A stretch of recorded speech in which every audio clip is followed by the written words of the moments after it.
কেবল গত পরশুদিন আইনমন্ত্রী স্বরাষ্ট্রমন্ত্রী চিফ হুইপ বসে বলেছেন, হ্যাঁ গণভোট যেহেতু হয়ে গেছে তাই এটা বৈধ। প্রথম বলেছিলেন গণভোট বৈধ না, সংস্কার পরিষদ বৈধ না, প্রেসিডেন্টের অর্ডার বৈধ না। তো কেবল একটা বলছেন হয়ে গেছে তো বৈধ হয়েছে।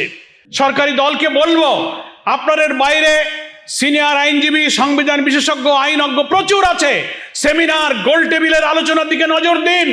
আপনাদের বাইরে আছে এক বিরাট বাংলাদেশ, সেই বাংলাদেশ বলছে আপনাদের এখন রিয়ালাইজ করার সময় হয়েছে। আসসালামু আলা সাইয়্যিদিল মুরসালিন ওয়া আলা আলিহি ওয়া সাহাবিহি আজমাইন। 11 দলীয় ঐক্যের উদ্যোগে আজকে গণভোটের রায়ের বিরুদ্ধে সরকার এবং সংকটের মুখোমুখি বাংলাদেশ শীর্ষক আজকের এই জাতীয় সেমিনারের সম্মানিত সভাপতি, সম্মানিত প্রধান অতিথি, জাতীয় নেতৃবৃন্দ, বিদগ্ধ আলোচকবৃন্দ, সুধীবৃন্দ, সাংবাদিক বন্ধুগণ, আমরা আজকের এই যে কিনোট পেপার প্রেজেন্ট করা হয়েছে, আলোচকরা এ পর্যন্ত যত চমৎকার তথ্য সমৃদ্ধ বক্তব্য রেখেছেন, তাতে জাতির কাছে, দেশবাসীর কাছে পরিষ্কার আজকে যে সংকটের মুখোমুখি বাংলাদেশ, এই সংকট তৈরি করেছে বিএনপি। বিএনপির তৈরি করার সংকটকে বিএনপিকেই সমাধান করতে হবে। পার্লামেন্টে যে সংকট, যে বিতর্ক, যে তর্ক, যে আলোচনা হওয়ার সুযোগ আছে, আপনারা আমাদের মাননীয় বিরোধী দলীয় নেতা, বিরোধী দলের চিফ হুইপ সহ সকল এমপিদের কণ্ঠকে রুদ্ধ করার চেষ্টা করছেন বাকশালী কায়দায়। ফলে বাধ্য হয়ে আমাদের জনগণের রায়, গণভোটের রায় কার্যকর করার জন্য 5 কোটি মানুষ যে গণভোটে ভোট দিয়েছে, সেই জনগণের কাছে যাওয়া ছাড়া উই হ্যাভ নো অল্টারনেটিভ, আমাদের সেখানেই যেতে হবে। এটি আমাদের বিরোধী দলের নেতা বলেছেন। তবে আমরা অনুরোধ করব, জনগণের ভাষা বুঝুন। সংবিধান শুধু আপনারাই পড়েন না, আপনারাই বুঝান না, পার্লামেন্টে একেবারে বই উঁচু করে বলেন জুলাই সনদের সব অক্ষরে অক্ষরে মানব, এই বিধি, এই ধারা। আজকে সংবিধান বিশেষজ্ঞ, রাজনৈতিক বিশ্লেষকরা চমৎকার করে আলোচনা করলেন। এটা মনে রাখবেন। সরকারি দলকে বলবো, আপনাদের বাইরে সিনিয়র আইনজীবী, সংবিধান বিশেষজ্ঞ, আইনজ্ঞ প্রচুর আছে। সেমিনার, গোল টেবিলের আলোচনার দিকে নজর দিন। আপনাদের বাইরে আছে এক বিরাট বাংলাদেশ, সেই বাংলাদেশ বলছে আপনাদের এখন রিয়ালাইজ করার সময় হয়েছে। কেবল গত পরশুদিন আইনমন্ত্রী স্বরাষ্ট্রমন্ত্রী চিফ হুইপ বসে বলেছেন, হ্যাঁ গণভোট যেহেতু হয়ে গেছে তাই এটা বৈধ।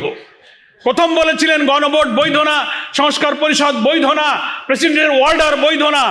তো কেবল একটা বলছেন হয়ে গেছে তো বৈধ হয়েছে। আপনারা মানুষের ভাষা বোঝার চেষ্টা করুন। মানুষের প্রশ্নের কি উত্তর দেবেন? জনগণ প্রশ্ন করছে যে মাননীয় প্রধানমন্ত্রী এখন যিনি ক্ষমতায় আসেন,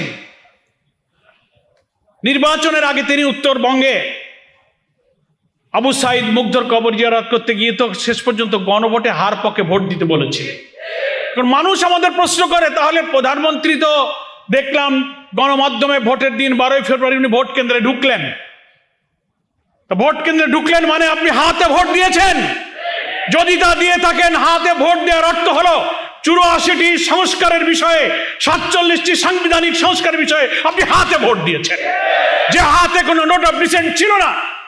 আপনার আইনমন্ত্রী, আপনার চিফ হুইপ যারা কথা বলছেন, হাতে যদি ভোট দিয়ে থাকেন, তার অর্থ হলো আপনি সমস্ত সংস্কারকে মেনে নিয়েছেন।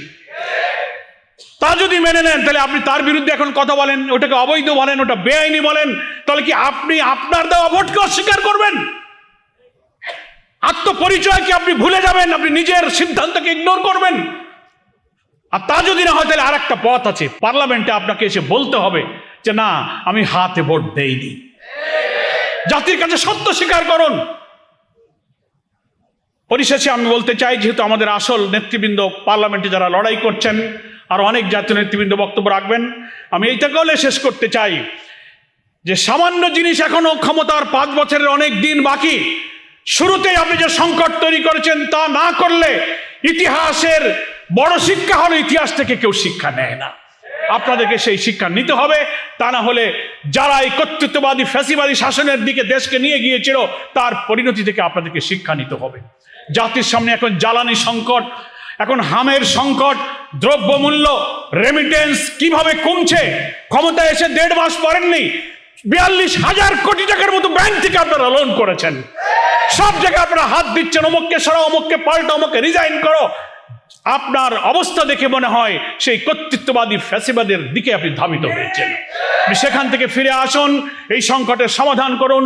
আজকে 11 দলীয় ঐক্যের এই জাতীয় সেমিনার আয়োজনের এটাই উদ্দেশ্য যে এই সেমিনারের যত বিদগ্ধ আলোচক যে মেসেজ দিলেন, আপনি কেবল বলেছেন হ্যাঁ গণভোট যেহেতু হয়েছে তাই বৈধ, তো এখন বলুন সংস্কার পরিষদ যেহেতু প্রেসিডেন্সিয়াল অর্ডার হয়েছে এটাও বৈধ, পরিষদের বৈঠক ডাকুন এবং জুলাই সনদকে বাস্তবায়ন করুন। সকলকে ধন্যবাদ। আল্লাহ হাফেজ। বাংলাদেশ জিন্দাবাদ। 11 দলীয় ঐক্য জিন্দাবাদ।